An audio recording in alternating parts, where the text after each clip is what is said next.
it's really great to be here. First of all, thanks for having me here at CFA LA. What we're going to talk about a little bit today is, as you see here, making the most of your career. You know, while listening, let me just put this water bottle down for a second. While talking to David, it became very clear that one of the issues that everyone faces is obviously time is an issue, right? And the idea of, do I have enough time to do something like network? Network seems a little bit unnecessary. You're all highly educated. You're earning this incredible credential as a CFA Charter holder. And so you think networking seems a little unnecessary. But it's one of the things that we're going to talk about today, which is, first of all, what led you to wanting to become a CFA Charter holder? And how can you make the most of this organization to make the most of your career? To have that outstanding number that David presented, 2,170 members, that's incredible. And so what does that mean? Not only are the people that will probably hire you near you right now, but you'll probably know each other for a long time. So a big part of it, this networking, all these incredible opportunities that this organization puts together, you really want to make the most of them because, quite honestly, as David said, CFA is the gold standard and is becoming increasingly more and more recognized within a lot of organizations. As David mentioned, I have worked at UCLA Anderson for 10 years, just about 10 years, with the full-time MBA program, and I'm the Director of Alumni Career Services.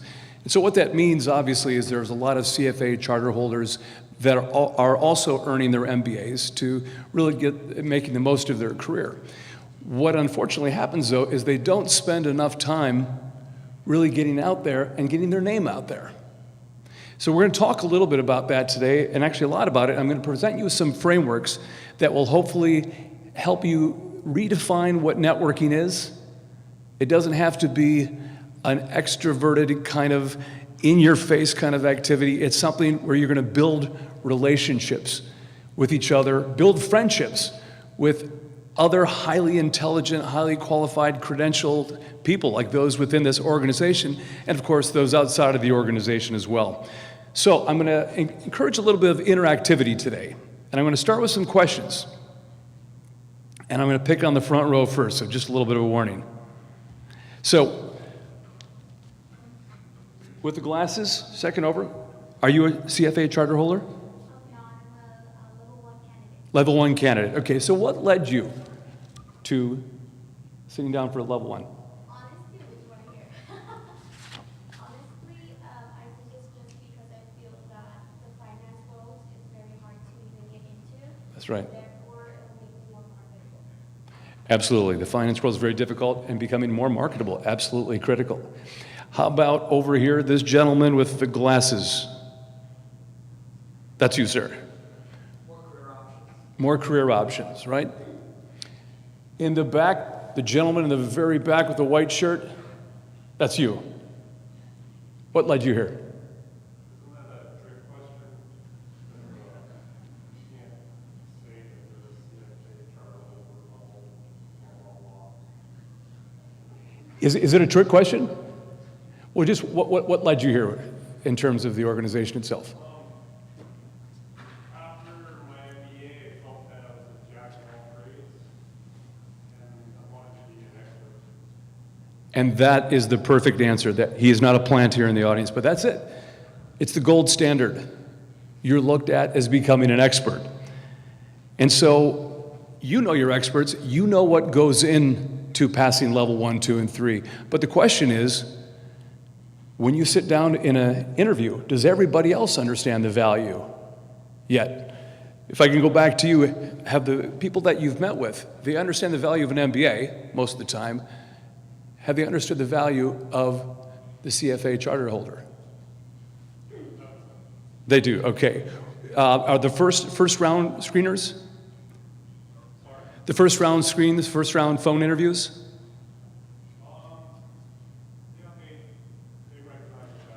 I deal in financial services, but because obviously the CFA is becoming more and more widely recognized in a lot of different industries, financial services obviously being the most obvious place, but as you see in today's career fair, we have Lyft here.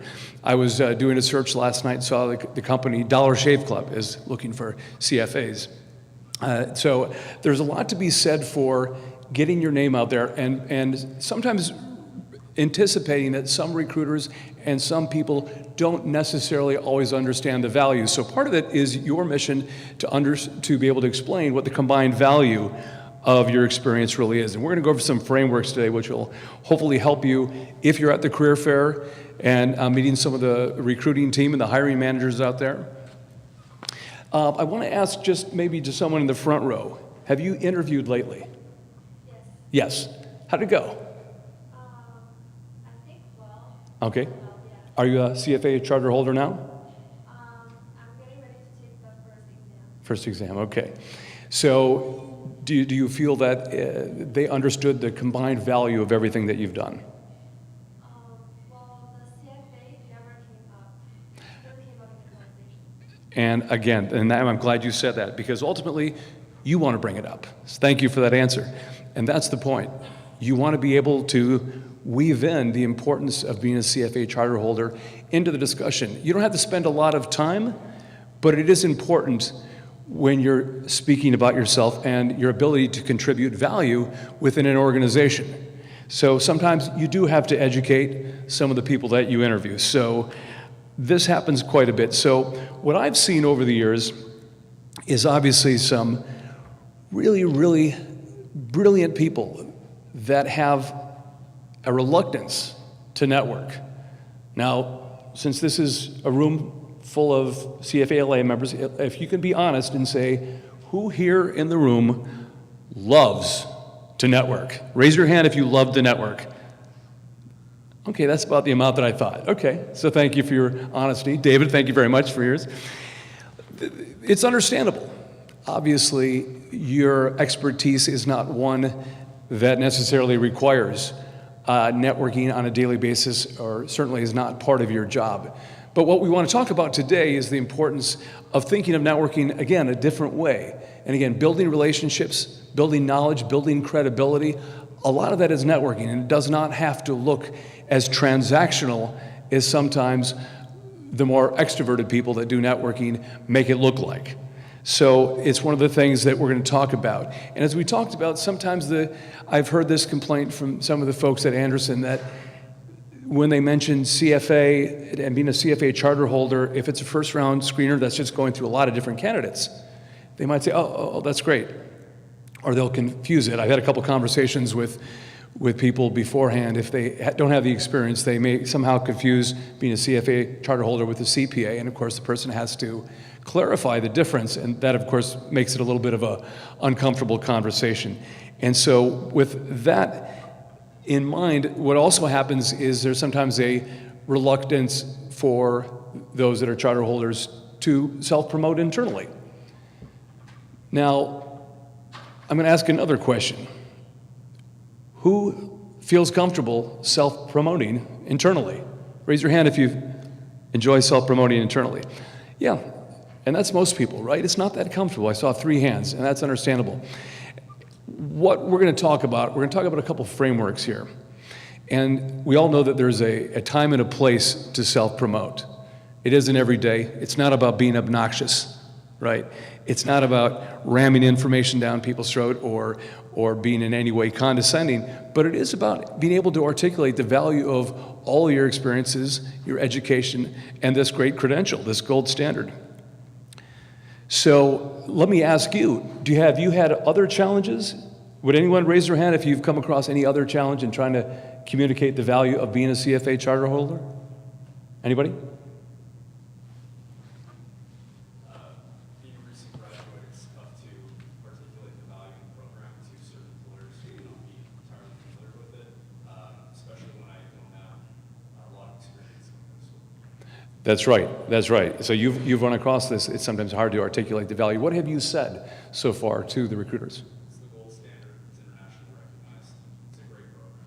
Absolutely. And that's important. It's a gold standard. It's internationally registered, recognized and respected. And so that's critical. But there is that little bit of education, if not a lot. Let's hope that with the efforts of the international organization, the national, and of course the great work that David Bradley and everyone here is doing with CFALA. Very soon, there won't have to be as much explanation, but there still is a little bit at the time. So are there any other challenges anyone wants to bring up? Please. I feel like with private investments, it's harder to counterargue the value. I work in private equity and they really don't care about it at all. They don't? Okay. What's the reaction that you get? They just say that it's great for public securities, but in private equity, they say that no one has it and no one cares about it. That's interesting. So it sounds like a lot of education needs to be done, but this is a strong group, and I think that you'll be able to do that. But in the meantime, part of it is getting comfortable talking about that, and that's what we're going to talk about today. Anyone else want to add? These are great comments. Other challenges that anyone faces? Over here, the quiet side of the room. I see a lot of theoretical information that you might not apply a lot of it, and that would be, too much information with little application. Right? Too much information with little application. So where do those conversations lead? So it would be, nice from the CFA program to develop an application, more real-life application as you progress to different levels. So that would be, very helpful. Great. Otherwise, we study to pass the exam, and as long as we are applying it, that's when we're really making use of it. Great. All very good comments and suggestions. Do I hear any from the quiet side? Any other things that you've encountered? All right, we'll keep moving. But the idea is, obviously, there's a lot to be said. And I've got a lot of frameworks. As you know, I work at Anderson. I've got a private practice as well on Saturdays that, and I've run across a lot of CFA charter holders, but a lot of people in general, they become content experts or industry experts, but they don't really know what's important in the career communication process. And the career communication process, as we all know, takes a lot of forms. It takes the form of you being able to introduce yourself. It takes the place of you, it takes place when you are networking. But now again, networking can be a lot of different things. It could be at a career fair. It could be at one of these great snowboarding trips that you do. It could be at the holiday mixer that they do. It could be really anywhere. But what's really important, what I've seen, and this is not just with the CFALA members, but a lot of people haven't given thought ahead of time to how do I position myself in this conversation so people know of my background. And I've said that to some people, and they said, well, that's kind of obnoxious, isn't it? It's like, it actually is not. Most people that you speak with want to know about your background so they have something to talk to you about, right? And especially if you have a shared credential, shared education, and a shared passion for financial services, ultimately, they're going to want to know about your background, which are your target banks or investment firms or hedge funds or asset management firms, whatever it is that you're targeting. People want to know, but because you don't necessarily give a lot of information, the conversation stalls. So you're actually doing people a favor by getting them a lot of information. My 5 C's, which I didn't write out, but is that every form of career communication, whether it be in an interview, whether it be in a cover letter, whether it be in your resume, whether it be really in any sort of social situation, formal or informal, is that you've got to be clear, concise, compelling, confident, and most of all, contribution focused. So what does that mean? Clear is what's your functional focus? Like really, is it equity research? Is that what you're really strong at? Great, be able to talk about that and be able to have examples of that ready to go that show your expertise. Clear, concise means you don't want to ramble on and on about what you're doing and lose the attention of the interviewer, because in most cases, the interviewers that are talking to you, they're processing a lot of information quickly. So they want to make sure that your value proposition is very clear and easy to understand. The combination of being a CFA charter holder combined with maybe it's an MBA, maybe it's another advanced credential or degree, but whatever it is, you have to be able to make sure that that value proposition comes through. Compelling, what makes a story compelling? Anyone have any idea? What are the best stories in an interview? What's compelling? Story of success. Story of success. I like where you're going. It's the big R. Results, right? What results have you achieved? And even though people probably hear this over and over in business school or whatever, that focus on results is critical. No matter what you do, but especially those of you that are CFA charter holders, because when it comes down to it, compelling means how do you add value? And what is that compelling story that led you to the different roles that you had, whether it was before business school or before becoming a CFA charter holder, whatever it is, you want to make that story engaging so the person enjoys hearing about your career, but they also can see you working at that institution. So again, clear, concise, compelling, confident. Confidence is something that those of us that are career coaches, and I talked to a few earlier that are here from different business schools, and that confidence comes with practice. Let's face it, a lot of us aren't used to talking about ourselves on a daily basis, and especially those here. But again, if you have practiced your career narrative, if you've thought a lot about the companies that you're interviewing with, you know, really what is their focus, and you're able to really bring things together, you're going to be liked a lot more, you're going to be respected a lot more, and so you're going to extract maximum value from the gold standard of being a CFA charter holder. So clear, concise, compelling, confident, and again, back to your comment, is what have you done? Results.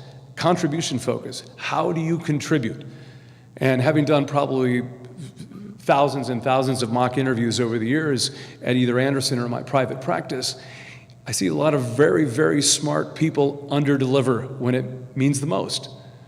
And that's why we do a lot of recorded mock interviews to make sure that in that nervous moment where you say, wow, this is the firm I want to work at, they understand the value of me being a CFA charter holder, they understand the value of my MBA.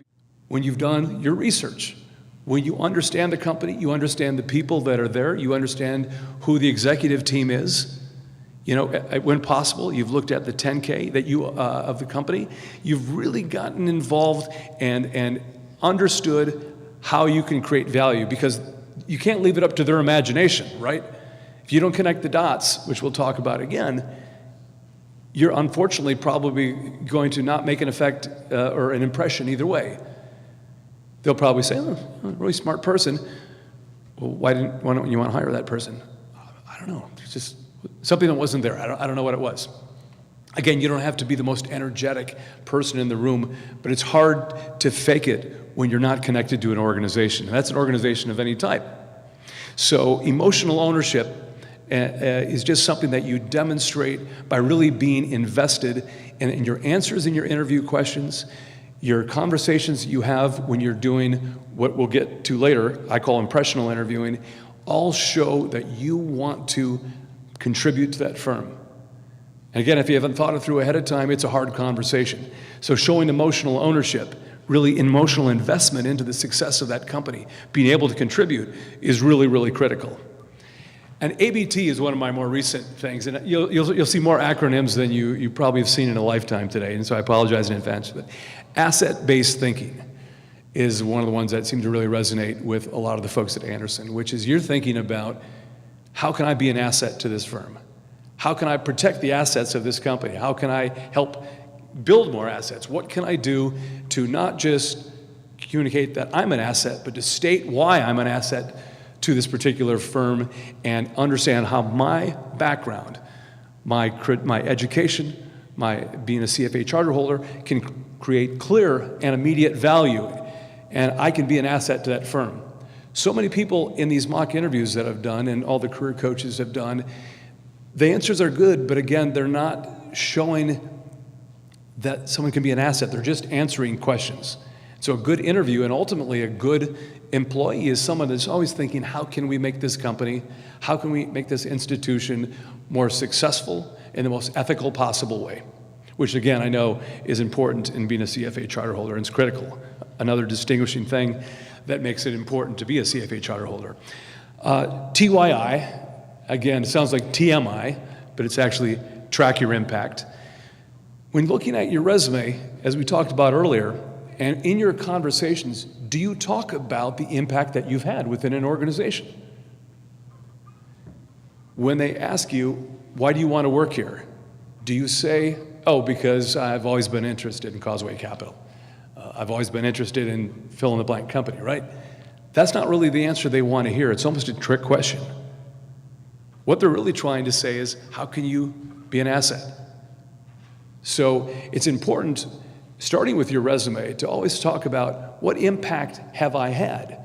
Sometimes it seems like you're overly self-promoting. It's uncomfortable to get this down in paper or to talk about it in an interview. You feel a bit like a braggart.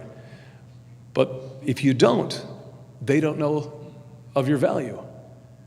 And so think about tracking your impact, whether it's the results that you show in your resume that you've achieved throughout the years, or whether it's what you talk about in terms of the work that you've done, how strong you are, and any analysis that you've done, what kind of opportunities have you been able to identify?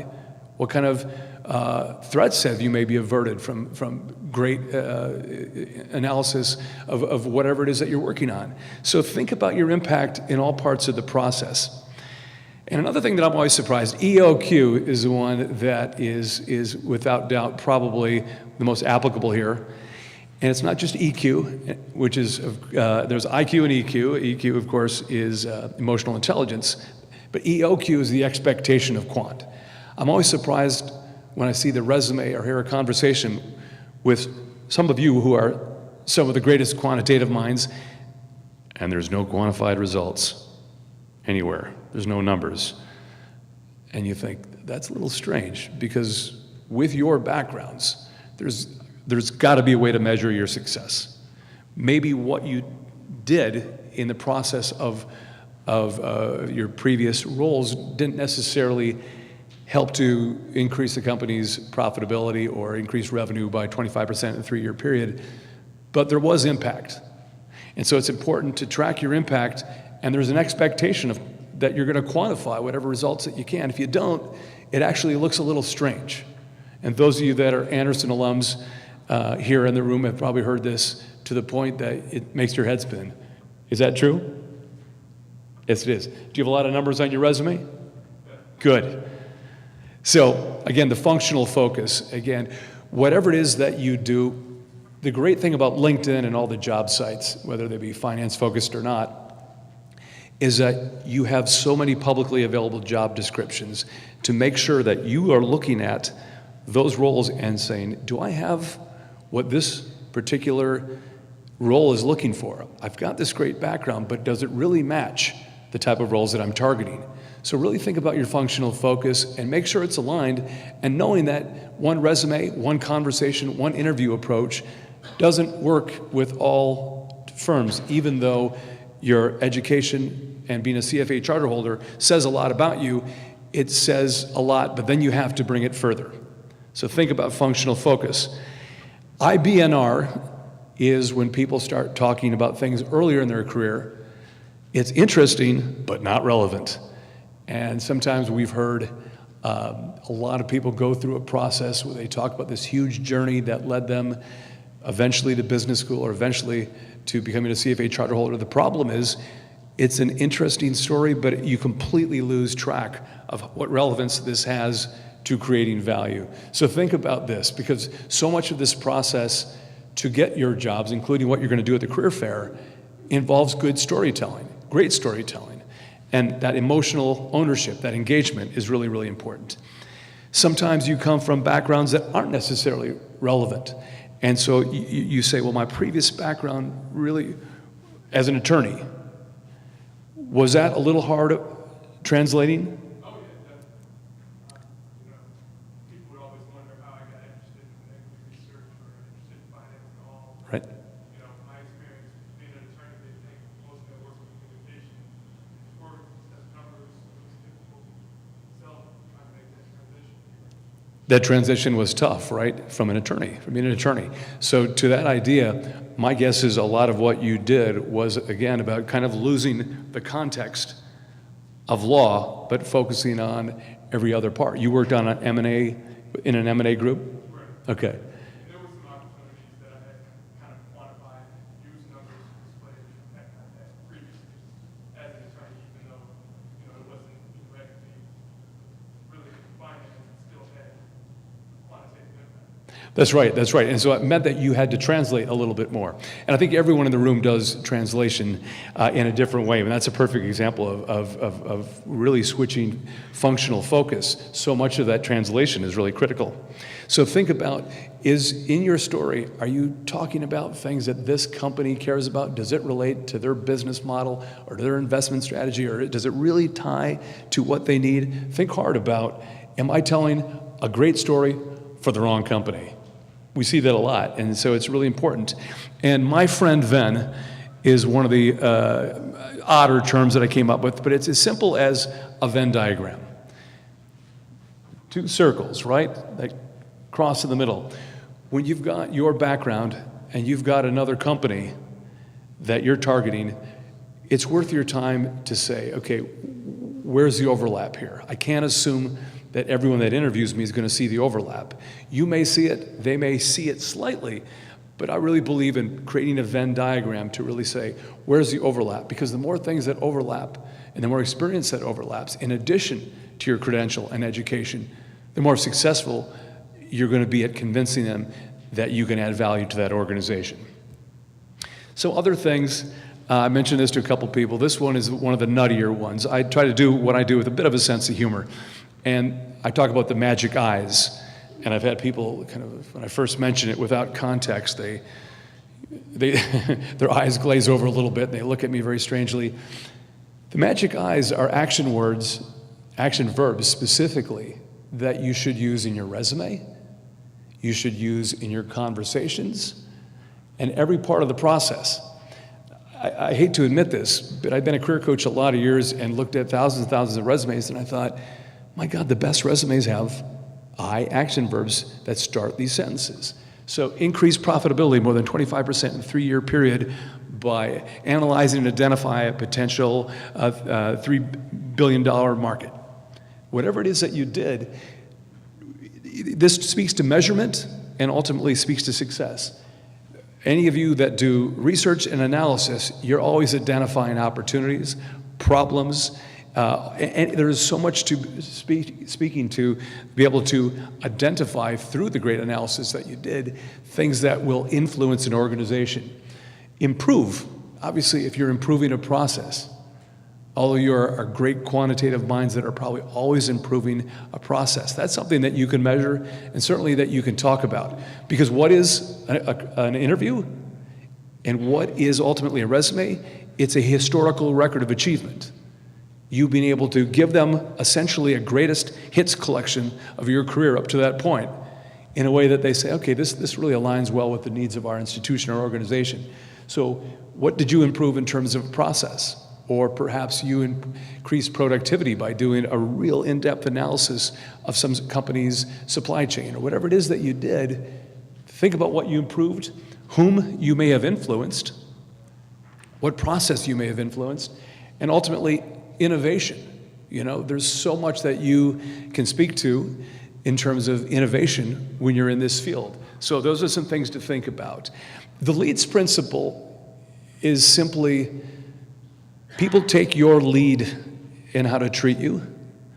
They take your lead in how to value your education and your credential, including being a CFA Charter holder. Therefore, they're going to take your lead in how to value your career. And remember, there's a lot of competition out there. You know, we're one of the hottest markets out there.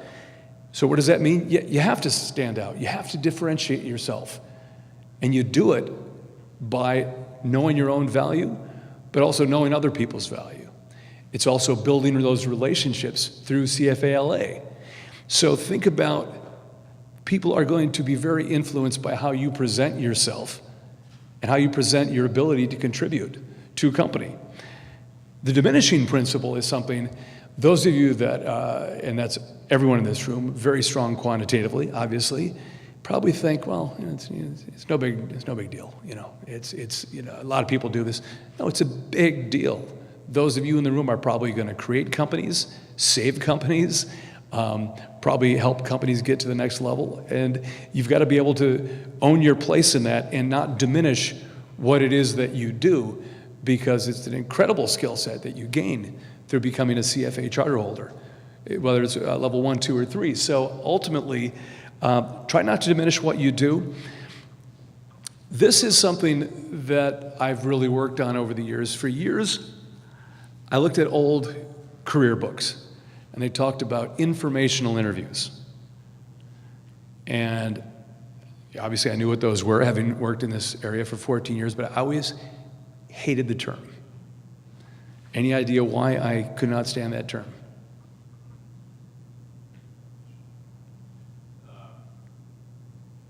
Because you're trying to get some information, you're not actually conveying anything to it. That's right. You're not just getting information. What are you really doing?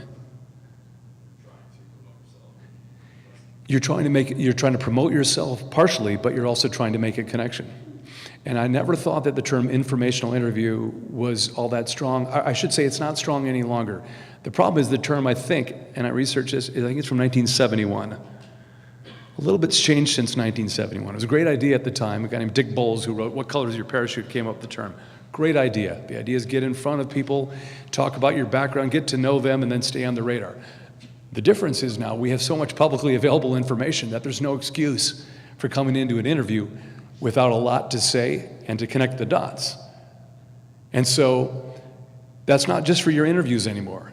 But I believe that any time that you meet with a firm, maybe it's out at the career fair today, maybe it's that you get to know each other through some of these events and say, hey, can I come by and talk to some other folks at your firm that are hiring managers? Love to talk. You're making an impression. And if you research that company, that institution, that bank, that whatever it is that you're focused on, you're obviously going to make a lot better of an impression than just talking about your skill set alone. So equal to being able to articulate your value in the setting of an interview are the less formal interactions that you have, because you're making an impression all the time. I met some of you earlier, and I obviously everyone made a great impression, but the idea is you want to make an impression on each other as well, these folks, and anytime that you meet somebody that works at a firm that you're interested in, and quite honestly, when you're not. So think about the next time you do an informational interview, it's critical. Why? Because sometimes the roles that you're targeting with your education and your credential through being a CFA Charter holder might not be immediately available. But if you're going out and you're meeting the companies and you're thinking long term, you're making an impression and you'll be first in mind down the road. And so those impressional interviews can change your life. They can change the direction in your career, and you can start by doing them today and at the future events with CFA LA. So try to think about informational interviews as not just a necessary evil or this obnoxious thing where you have a hidden agenda. That was kind of the old model. The old model was, I'm sitting here in this chair, I'm going to talk to you about your company, I'm going to ask you softball questions, and the other person is going to listen and talk and answer a few questions about their background. In my view, that model's dead. You come in to make an impression, you come in to make a connection, and it shows your knowledge. It maximizes the value of your experience and your credentials, and it will increase the number of opportunities that you have. And there's a lot of ways to do that. So think about impressional interviews. AIR is one of my new ones, which is those of you that do a lot of analysis, you're obviously analyzing, identifying, and recommending things that create value. Really make sure that it comes through in the process of the interviewing, again, impressional interviewing, or your cover letters, all those things that are, trust me, cover letters, I know they're annoying to write. A lot of people would wish that cover letters were banned for life. Who here would like to have cover letters banned for life and made illegal in every state in the nation? Thank you. I agree. That's when I got all the hands. Yeah, same. But here's why they're necessary. And they don't necessarily take the form of an actual letter, right? But what they do is they connect the dots between what your prior background is, maximize the value of whatever your education is, plus being a CFA charter holder. That combined is what you talk about in that letter and how you connect it to the needs of that particular institution or organization. So really think about your approach. Am I talking about what I analyzed, identified, and recommended, and how did it create value? And am I explaining it? So ultimately, this career narrative, some people call it elevator pitch, another term I can't stand. I'd like to see it just kind of disappear because it's not about an elevator. It's not really about a pitch unless you're in sales. I don't think anyone here is in sales, not directly. It's supposed to generate interest in you and your long history of achievement. Ultimately, it's a positioning statement. It's saying, this is who I am, and this is how I create value. It tells a linear story of marketable value, and it also ideally integrates the value of being a CFA charter holder. Again, not to be redundant, but it is contribution focused. It's just not, hey, I'm great. It's, hey, here's my background. Here's all I have achieved, and here's how it's relevant to the needs of your organization or institution. And it maximizes the value of your professional experience and education. Ideally, it has relatable examples.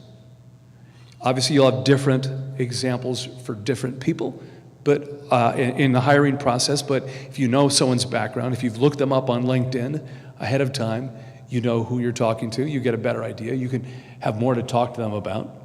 So it has, and ultimately, as we talked about, it connects the dots between these experiences that you had. Maybe you weren't an attorney, but you came from something else that was a little less finance focused. Again, there's a way to find something in that background that helps create a more linear and marketable story of value and connects the dots, and ultimately has several accomplishments. You know, again, accomplishments are critical. They're defining moments in your career. They're things that say, this is someone who's going to work their tail off and help us to become an even more successful institution or company. So you want to be able to talk about it, even though it's sometimes a little uncomfortable. If you don't do it, then someone else will probably get the job because they did. And again, you don't have to be arrogant about it. You don't have to be overly self-promotional. You just have to own these achievements in a way that are relevant and interesting and obviously to the point. I like to say that you want to begin with the end in mind, right? If you begin with the end in mind and you've shown this roadmap of success and all roads lead back to that particular institution or firm, and you've got that in your mind, then you're cherry picking the ideas along the way and the different examples and accomplishments that are relevant to them. If you're just talking at them, you run the risk of not just boring them, but alienating them. So think about how do all roads lead back to this firm? And also try not to go into autopilot. Sometimes when people go through this process, they say, okay, I know how to answer this. I know how to do my intro. When they say, tell me about myself, tell me about yourself, I just launch right into it. Think about it. Is that career narrative, which I call it, is that relevant to this company? Or is that the one I used in a completely different firm and they're not going to care all that much? So think about that. Also think about, again, I said, ultimately all these stories are about your historical record of achievement. And those are about creating a historical record achievement that creates a picture of profitability in the mind of the listeners, the readers, and so forth. All these things are important. Sometimes you have to compress time.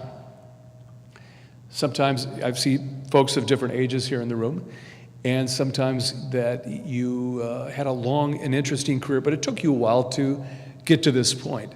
In that case, you have to really, again, cherry pick what's relevant and focus on what's relevant and what's most current. Because when they say, tell me about yourself, that is a defining moment. It may be the uncomfortable question that everybody hates and can't stand, but ultimately, you're going to be asked it in one form or another, correct? So let me take another poll. Who has ever been in an interview and been sat down and said, the person said, tell me about yourself. Raise your hand if you've ever heard, tell me about yourself. Yeah, in some form or another, right? It always happens. And do you knock it out of the park or do you whiff it on that one, right? Do you connect with them if you've practiced it? And whether you see a career coach or whether you do this with a friend and record it, really think about how important those first few critical moments are to defining who you are and how you add value. Think about compressing time. We talked about transitions. How did you get from one role to the next? Maybe you got laid off somewhere along the way. And if you did that, that's bad, but there's ways to get, I shouldn't say it's bad, it's hard to explain sometimes, or it feels bad to explain. It's a better way of saying it.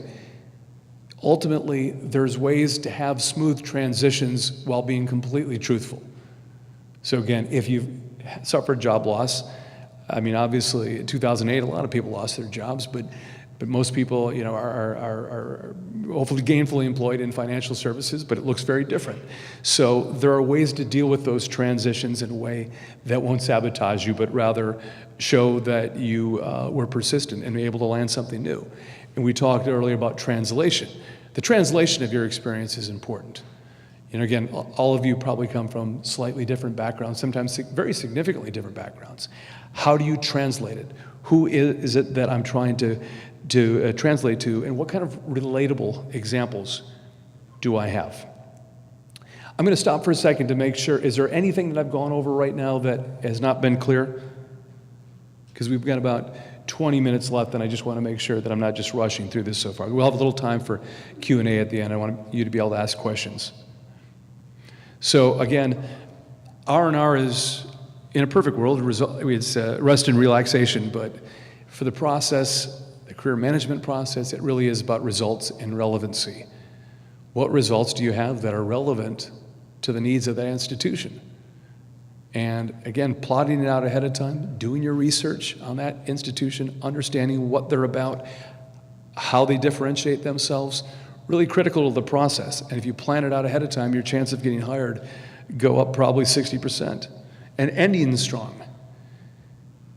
Ending strong isn't just answering questions and then that uncomfortable period of time at the end where you think, I hope this is over because this has been really painful, right? It's you being able to say, I really appreciate the chance to interview for this role today. What are your next steps? Is there anything that I could tell you that could influence my candidacy? And sometimes that creates a conversation. You're able to talk about something that you've missed. That's in an interview. But ending strong is important in all parts of the process. Now we're going to talk about career narrative killers. And I'm going to go out to you guys, and I'm going to ask all of you, what aggravates you when you hear somebody do their own intro or career narrative? Any thoughts as to what do you consider a bad intro? How about length?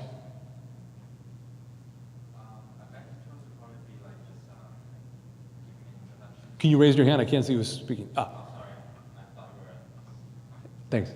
So, back intro is probably just the introduction of yourself without mentioning achievements, basically. Yeah. More like a good intro would be it presents yourself to accomplishments and achievements to your current firms and companies. That's right. That's right. I mean, ultimately, something that doesn't have much context, and it's just a list of company names or institution names, it's great if you've worked at some really well-known firms, but if you've worked for some boutique investment bank or a small asset management company that people don't necessarily know, all the more important that you really are able to talk about that firm and talk about what you've been able to do. And any other thoughts? Who here, let me put it to you this way. Who here has hired people in the last 2 years? Will you raise your hand? Okay, you've hired people. So when you hear these intros, what drives you crazy? When somebody is not prepared about my company, when they start and they start telling me about themselves and all the great things that they've done, but they don't bring into place why we're here, why That's right. my company benefited me, and what is it going to be aligned with what the role that I'm having. That is, and it happens, would you say 50, 60, 70% of the time? For the most part. Did you hear that? For the most part. And you work at a firm, for the most part, people don't relate it to the needs of the company, which is obviously what we're talking about. And if they had done their research, they would have probably been more likely to advance, correct? I mean, there's nothing like a candidate that comes in, sits in front of me, tells me what it is that they're there for, and then they relate it back to me, because then when I'm making my choices, I see what, like, let's say in the last month I saw 50 resumes, and on those 50 resumes, I relate back to the people that actually brought it to my attention, that they told me, hey, you know, this is what I did, and this is what I can do for your company. Sure, they do it later. Yeah, when they relate it to me, that's when I'm going back and I'm looking at the candidates and seeing who am I going to pick and to bring back. Then I remember them. I hope everybody heard that. It seems like such an unnecessary step, but for those that are in a hiring capacity, it drives people crazy to not be able to connect the dots. You have to do your research. So those people that did not connect it to the institution you work at don't go forward a lot of the time. Right. What other things are your pet peeves? I don't want them to just come from me. I want them to come from the hiring managers in the room as well. Can we get back to that one? Absolutely. Who else has a pet peeve? Yes. I would second that completely. Every single person I've interviewed, I ask them about the company, and they have no idea what the company does. I'm like, so why are you here? What brought you here to this company? And they say, oh, I saw the ad on Indeed, or someone referred me to the company, but I really don't know what's going on. Like, I've heard about it. Yeah. It drives me nuts. I'm like, why don't we?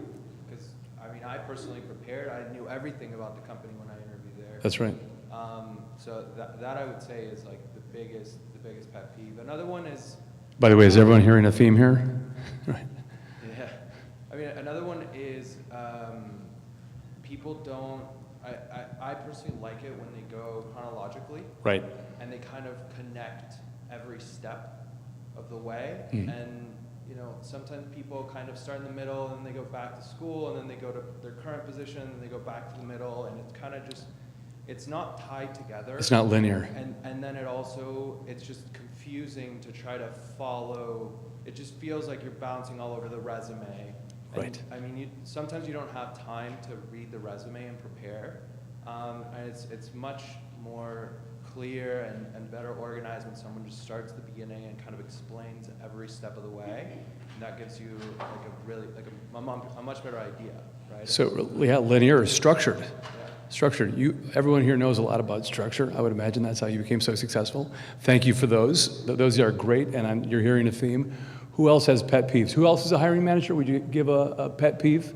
Then we'll go into some of the ones I've identified. Any other pet peeves? Okay, so thank you for those that were given. This one, I'm sure both of you, too long and meandering. I once did a tell me about yourself, and it went on, and this is not an exaggeration, 9 minutes. Now, 9 minutes is a lifetime in a course of a half-hour interview, right? 9 minutes to tell me about yourself where you're not really telling anything of any value. And to your point, meandering. It goes all the way, it goes from year to year, and you're thinking, wait, was this 2005 or was this 2014? I'm not following you, right? And so you're getting frustrated with the candidate. Sometimes it's too many details. Have you ever encountered that? Like details where you scratch your head and you say, I don't really understand why that's relevant. Does that sound familiar? It does. I personally like when they give a list of the relevant coursework. Like, how does that relevant coursework tie into what it is the role that you're going to apply for? That's right. That's when it just goes on and on and on. What she mentioned, for those of you who couldn't hear, was the idea of tying your coursework and your background into the firm. And some people think that it's almost an unnecessary step, that company, they'll know if you're right. They suspect you're right, and that's why they bring you in, but it's your chance to take it over the top. And that's where really being able to connect with those in those hiring roles is critical, is not just to assume that they understand the value in your background, but to be able to, again, connect it, whatever it is that you did. Again, we talked about impressive but irrelevant information. So, somebody can talk about something that they achieved during business school, and it can be relevant. But a lot of times, sometimes people go on tangents that you think, I don't really get it, or it's not forward-looking. If it's not forward-looking and it isn't about value creation, then you're in trouble. And as we talked about, if it's not customized to the listener, the interviewer, or the company, it's probably going to fall on deaf ears. And weak endings. Have you ever encountered very uncomfortable ends to interviews? How do you end those? I guess the most awkward I've had is I asked someone an amortization question, and his mind Went blank. That's a good strategy. it was just so awkward to kind of end it. awkwardly ended and you said, well, thanks for coming today and have a nice day and here's the door. Yeah, that probably happened a few times to a lot of people, unfortunately. And your mind going blank usually happens when you haven't prepared, right? Especially, why this company? And you, as you said earlier, people say, well, you know, I've read a lot about this company, this institution. Oh, really? What do you know? And then it goes blank. That's pretty much the interview's over at that point. Would you agree?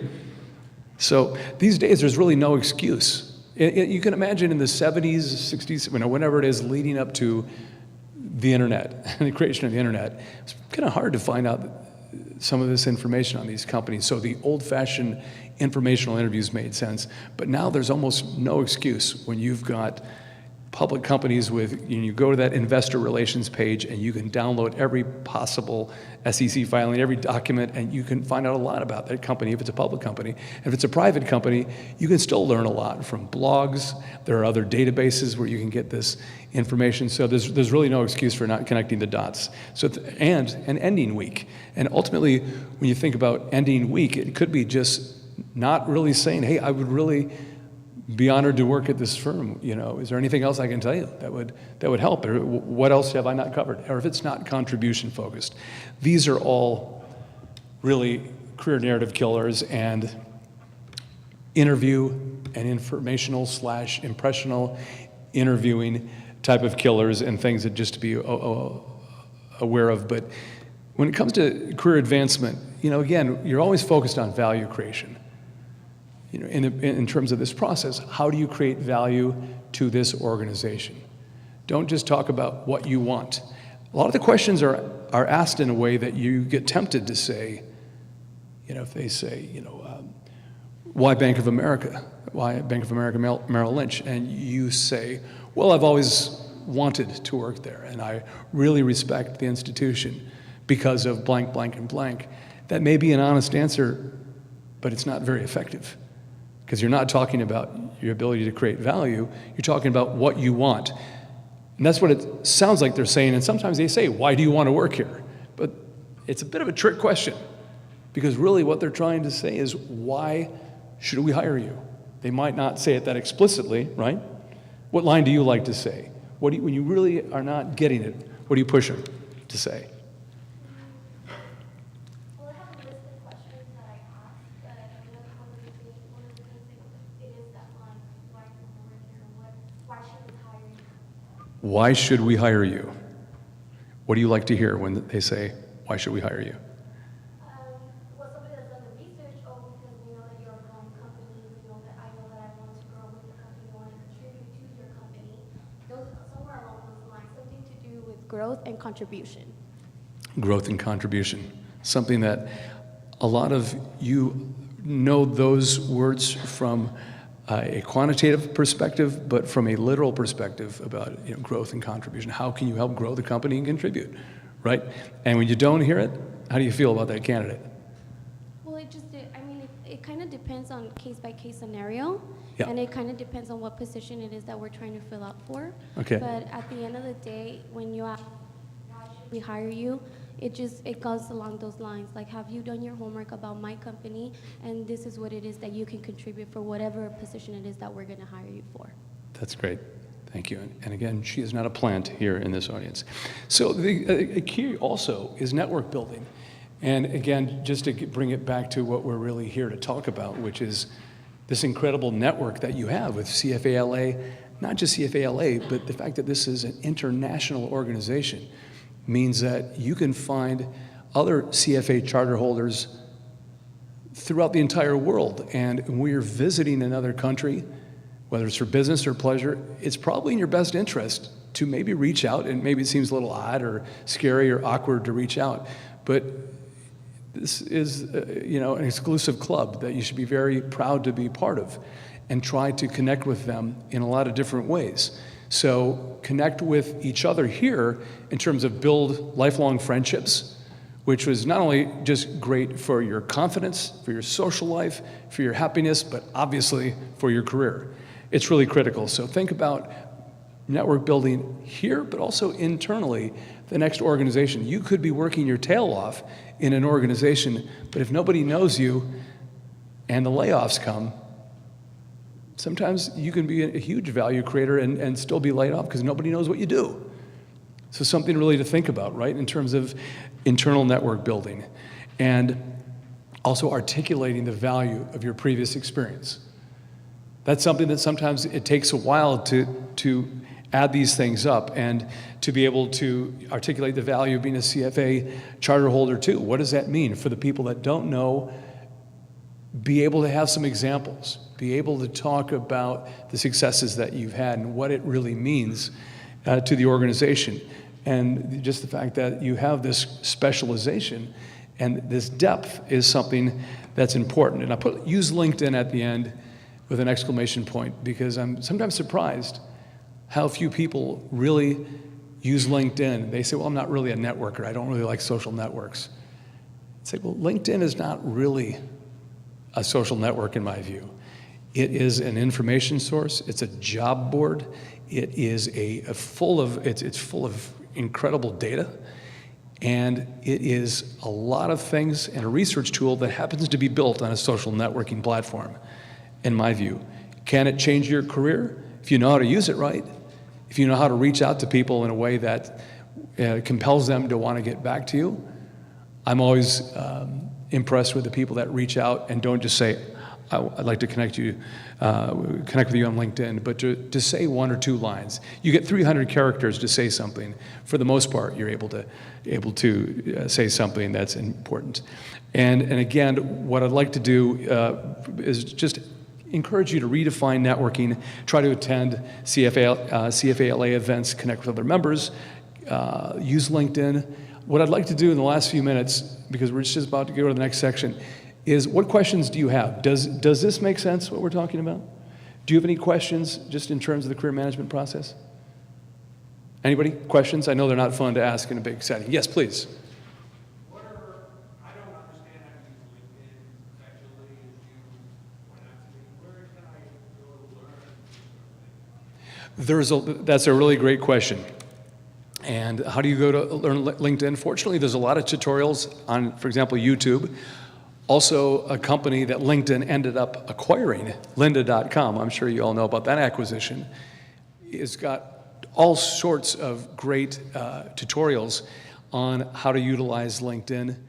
Obviously, I would talk to other people that you know, career coaches, anyone that you can, but the easy way is to really look there's a lot of YouTube videos and a lot of other content out there. One of the things to be aware of is that LinkedIn, look for the more recent ones because LinkedIn keeps adding features. They've gotten rid of a few. But one of the ones that they have, just so I hope you all look at tonight, is something that says, it's a drop-down menu under, I think, just connections that says Find Alumni. And wherever you went to undergrad, wherever you went to business school, you might want to start searching for alumni of your different programs. Also, look for other CFAs in there and start creating a target list of not necessarily people that you know, but people that you would like to know. Ideally, other people at firms that you're targeting, other CFA charter holders, and it's going to make a difference in your career. You don't have to do it all at once. If you do it a little bit at a time, you'd be surprised what it means in terms of getting your name out there and building your career and getting really a name within financial services. And even now that LA is becoming more and more of a tech town, seeing that more tech companies are starting to hire people that are CFA charter holders is a very encouraging sign too. So as the economy here evolves, there's a lot of ways to do it, and really think about how important LinkedIn is to the process, but really more importantly, what this organization is in terms of the advancement of your career. You have a golden opportunity to be with other people that really, like you, represent the gold standard in finance, and really try to make the most of it. Any last questions? Yes, please. Recent graduates, or what recent graduates do best to articulate their value without, making people work for no experience? Recent grads, then I think it's coursework. Ideally, you can show that focus and that expertise. Were you part of any sort of competition? Were you anything that shows that you were exceptional? Part of the undergraduate investment fund. Well, there we go. And are there some achievements that you had as part of that investment fund? Yeah, we improved the value of the fund. We bought into new companies. We gave seminars. That's great. They're all defining moments, right? They don't have to be in a huge scale at this point in your career, but you want to think of what they see in the resume and what they hear from you as defining moments and things that really show your value. Yes, you don't have a lot of experience yet, so what do you need to do? What you're already doing, which is coming here and meeting other like-minded, similarly educated, highly professional, quantitative people that will probably have just as much influence on your career as everything else that you're doing. Meeting people. Fit is always important. Fit's that intangible. Like, what does that mean, fit? Fit is a combination of how you add value and what you bring to an organization. I like to really believe that people get hired on skill set, mindset, and likability. And that likability, it's not that anyone here is unlikable, but remember, you're going to put in a lot of hours into whatever firm, whatever bank, whatever company that you go to work for. People want to see that you fit. And so you'll do a lot better by getting your name and your face and your personality out there along with your great credentials. That will help you land your first role in a way. And certainly attending career fairs like the one that David and everybody put together today. So I'm cognizant of time here. Any last question? Last question, yes?